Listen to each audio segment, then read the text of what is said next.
Whoa, what is this? Some kind of historical economic game about Cornish tin mining with era-appropriate drainage management mechanics? I don't think so.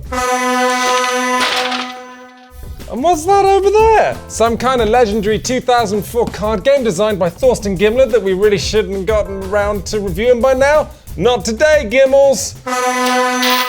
And what's this? Some kind of new climate change card game from Pegasus Spieler that's sure to get people talking.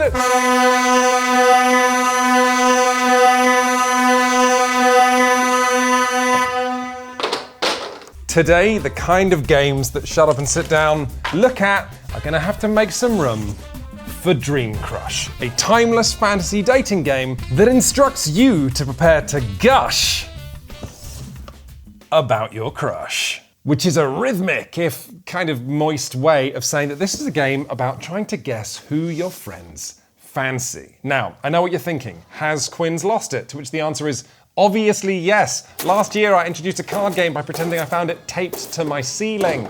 A better question would be, have I lost it this time? And I don't think I have, you know. So this is a new release from publishers Mondo, who are primarily known for releasing stylish movie memorabilia, but recently have been making board games like the hidden traitor game The Thing, and they were also involved in the simple yet sexy battling game Unmatched. And now they've released Dream Crush, which is a sort of social party game riffing on camp 80s board games like Dream Phone or the later Mystery Date, except without the plastic phone that lets non-existent boys call you as if you were being haunted by a vapid yet horny ghost. Can I touch your hair? Yes! Look, the manual is even called a Dream Diary and has a little padlock on it. Here's the thing about Dream Crush. It is so much better than you expect. I have had more fun playing this game recently than I have most board games. Certainly more fun than I've had playing Tinner's Trail, and I quite liked Tinner's Trail. And I feel quite bad for pushing it on the floor. And if you want to hear my impressions on it, you can hear that on podcast 144. It has an arsenic expansion that I really want to try, and that's not a joke. So all you have to do to set up the game is deal out cards into different columns representing the increasingly intense rounds of Dream Crush. Getting acquainted, getting wild, getting serious, getting sticky, getting on, getting off, getting tired, getting overly familiar, and getting divorced. I may have made some of those rounds up. Then, one player is going to finish setup by choosing just 3 crushes from this startlingly vast repository of babes. What you've got in this deck ranges from normal people to charmingly less normal people to people who brought their pets to some people who seem like they're about to escape the game and endanger you in a Jumanji style, and there's also Tanner. But whatever you're into, there's someone in this deck for everybody, like Kelly. Ooh. Kelly's kind of my type. Is it?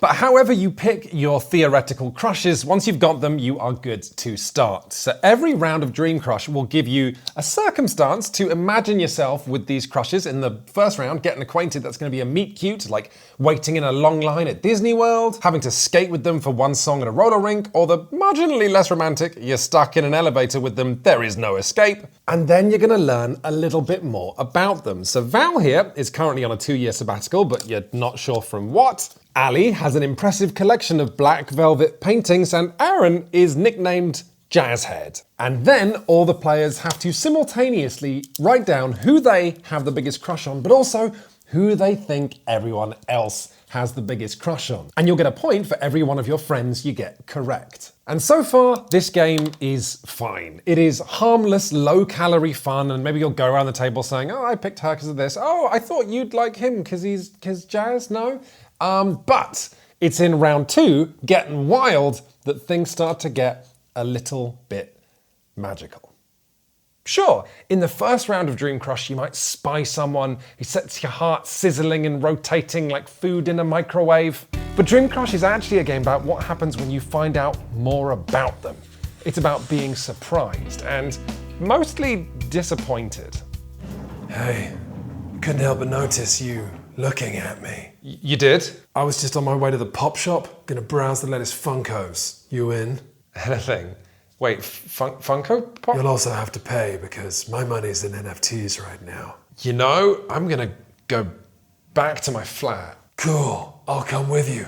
A lifetime of movies have taught me that eventually my harassment will be received warmly. No! So round 2 asks you to imagine going on an actual date with these same people, whether that's inviting you on an overnight trip to a King Tut themed fantasy suite, or as chilling as going to their open mic comedy night. But then it gives you their aspirations. And this adds so much more depth to their character. It's like seeing in 3 dimensions for the first time.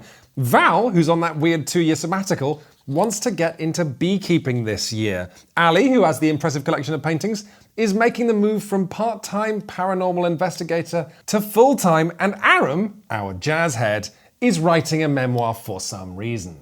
That Ghost Hunter card actually almost derailed our entire game. Turns out every one of my friends wanted to date a Ghost Hunter, including me. I actually think it's super... Look, the point is that as you flip these cards across each of Dream Crush's 5 rounds, one of 2 things will happen. Either a card will fit that character perfectly and everyone will laugh and go, yeah, that's so Aaron.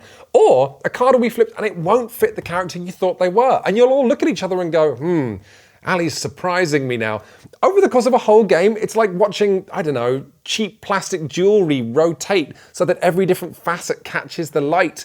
But at the same time that this is happening, that guessing game you're playing is becoming so much more interesting because it's iterative. You know who all of your friends chose last time. They told you their reasons. And so now you're wondering, will their heads be turned? By Ash surprising everyone by wanting to open a board game cafe, or Dale wanting to inherit the family ginseng farm. And once Dream Crush takes off in this second round, I'm of the opinion that it maintains that momentum all the way through to the end, where round 2 surprises you with these characters' inner desires. Round 3 gets marvelously mundane and asks you to imagine day-to-day life with them. The 5th and final relationship milestones are just absolutely marvelous. You must go through couples counseling with one crush. You must defend one crush in a murder trial, or what I like to call the ultimate date. You die and must spend eternity with one crush in the afterlife. I might put it like this, I'm just not sure there's anything to dislike about Dream Crush. You're flipping over cards that are funny and surprising, you're having these silly conversations, almost like a quasi role-playing game about who you think these stock photo people are, then you're thinking about what your friends like, and you're getting surprised, and you're learning about your friends.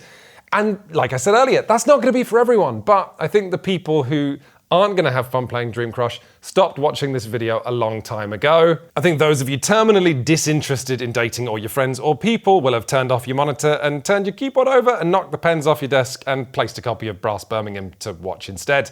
But for those champs among you who are still watching, who think you might have fun with Dream Crush, let me tell you, I've had an absolute blast with it. I've seen all of my friends go yes when they successfully guessed someone else's head would be turned. I have watched whole tables of people erupt into laughter as the turn of a card utterly transforms who one of these people are. And I personally have had a terrific moment successfully guessing that my friend who's an artist would not be impressed by one of the crushes having their paintings hanging in a local coffee shop. All of her friends were like, oh really? I thought you'd like it. But I knew. And it felt great. Is Dream Crush a perfect game? No. So the main thing I have to warn you about is some questionable search engine optimization from Mondo.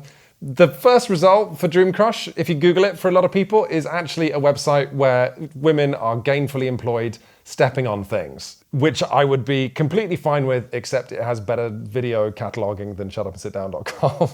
But there are some areas in which the ride of this game gets a little bumpy. Don't. So that column of date cards that give you the theme for each round, they can muddy the competitive game a little bit. It's hard to know how much your friends are going to choose that person because they fancy them versus how much they don't want to choose them because they don't want to play Dungeons and Dragons with them. That is, hand on heart, the only real friction point I encountered playing Dream Crush, and there are a whole bunch of solutions for it. If you want to play a game that's super competitive and just about who your friends fancy, I recommend scotching the date cards entirely and then adding a couple of extra crushes, or better yet, play with 5 crushes, but for every round when none of your friends pick someone, eliminate them and replace them with a new contender. So, final thoughts. Listen, I'm not saying that Dream Crush is amazing. It's not a Codenames where you're going to be catapulted into fascinating discussions about how your friend thinks. It's not a Monikers where every game is a laugh riot. It's not even an Anomia where you can force your friends to forget how to use English. But what Dream Crush is cheap and very simple. Simple enough for anyone to play. And it's so much better made than you expect. For a game about creating fictional people, these fictional people are surprising and entertaining. And for a game about learning about your friends, it is simultaneously sexy and utterly harmless in a way that is extraordinarily hard to pull off. Maybe some of you watching this really are disappointed by this video. Maybe you wanted another video review from Shut Up and Sit Down where we review a game with 1,000,000 pieces and a half-hour rules explanation that was designed over 5 years by a man named Franz with a mathematical mind. But that's not where I'm at right now.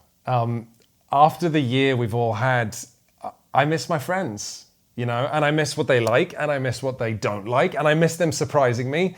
And I want to play a game where I can look up at them and think about them and prove to myself that I still know who they are. If you want a game that's like Dream Crush but different, here's an alternative recommendation. Billionaire Banshee is smaller and it asks, would you date someone if they were a kung fu master but had a disco ball sized amount of pubic hair? It's honestly a very similar game that just puts a person in front of you and then says, would you date them? But it's structurally less interesting and more dumb and kinkier and weirdly kind of more judgmental because one player will be asked, would you have sex with a mermaid? And that player says yes. And then your friends go, oh, Quinns, that's weird. And you go, shut up. Or of course, if you want something super structurally interesting, you could find a copy of Fog of Love, a game that simulates whole relationships between fictional people and has a whole host of fascinating mechanics. And sometimes games of it hang together and sometimes they don't, but it's well worth a try. If only because when else are you going to get to experience a simulated breakup through an interface more complicated than most cars? Thank you very much for watching, everybody. And if you do prefer board games that are a little heavier than this, don't worry, we've got you covered. In the next 2 weeks, we have got 2 of the biggest reviews that we've done in a long time. I am absolutely amped to get those published. Also, if you do buy Dream Crush, be sure to play the variant that I invented, where everyone gets a hand of these guests, and then you all draft different people to come to your house party, and then you reveal and argue about who has the best house party. I think that's a good little game you can play with this deck. I will, of course, be taking Kelly, because she is my favorite. Take care, everybody.